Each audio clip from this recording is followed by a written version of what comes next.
Welcome to another installment of our nvQuickTheme video series. Today we're super excited to share with you a new feature that has been included in nvQuickTheme 2.1.0. In the release notes on GitHub, you'll see in the enhancements section that we have added support for Browsersync.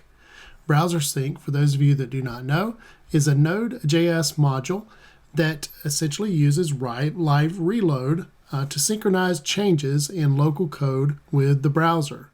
So it watches for any changes to things like CSS or JavaScript, awaits compilation, and automatically reloads that in the browser so that everything is synchronized without you having to manually refresh your browser each time and await compilation. So it really saves a lot of time in your local development workflow. Let's see it in action. I have used nvQuickSite to set up a local DNN instance, and I've used the domain nvQuickTheme.loc. I've cloned the nvQuickTheme GitHub repo into my portals _default skins nvQuickTheme folder.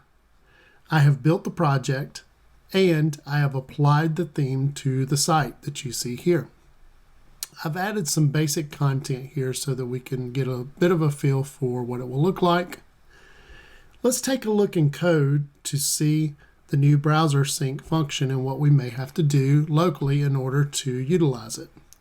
Normally, you would not have to open up gulpfile.js and make any changes whatsoever. However, with Browsersync, you'll notice that there is a new gulp command called gulp-serve. And Browsersync utilizes a proxy. So when Browsersync runs the website, it's going to run it under localhost on port 3000. But it's essentially proxying it to whatever local DNN instance you're utilizing based on the domain name. So for instance, if you were using dnndev.me for your local DNN instance, you would change this proxy to match your domain name, and then it would function properly. So in this case, I've set it up to match the default here. Let's go over into PowerShell or Command Prompt or your favorite terminal, and let's run gulp serve.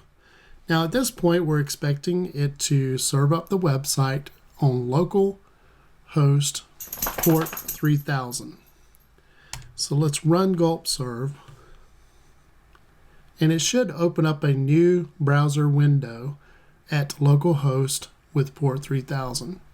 Now it looks just like the website that we saw matching nvQuickTheme.loc, because it is. It's really just proxying through a different domain name here, localhost port 3000. I can navigate the site just like I would any other instance of this, but you'll notice one difference. Every time I refresh the page or go to a different page, you'll see a notification in the top right corner that Browsersync is connected. This lets you know that you're utilizing Browsersync. So let's see it in action with making some code changes. Now, before we actually make code changes, I recommend that you make a few changes in your browser here. What you're going to do is open up the developer tools by right-clicking and inspect. This is a typical practice anyways for local development, so nothing new here. You'll want to go to the application page or tab and make sure that update on reload is checked. This is in the service workers application section. You'll also want to go to the network tab and make sure that disable cache is also checked.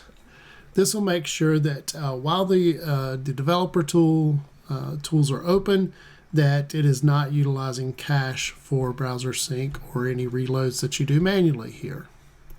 All right, so with developer tools open, we're going to toggle over into Visual Studio Code and make some changes. What we want to do is we want to change the color of the bar up at the top.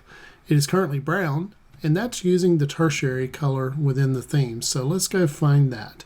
That's under Source, Sass, Variables, Colors, and we're looking for the tertiary color. Let's change this to a named color called teal. I'm going to save and immediately flip over to the browser, and you'll see that it'll reload with the teal color there. So now the browser window is automatically reloading, and once it reloads, it should be teal in the top bar. And it is, just like we expected. So notice I did not have to manually refresh my browser window, so that saved a lot of time, and it automatically compiled the SAS that I was using there as well. So let's change it back just to see it in action.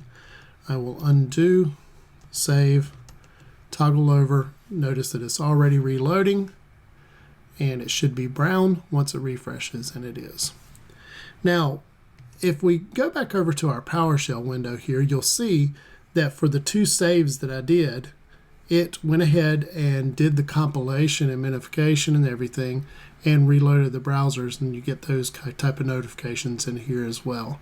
But the server is still running just as expected, so we can make other changes and see those changes live in there. So you can see that this is a huge time saver. We hope you love this new feature. Let us know if you have any questions or ideas for improvement on this. Thanks, and have a great day.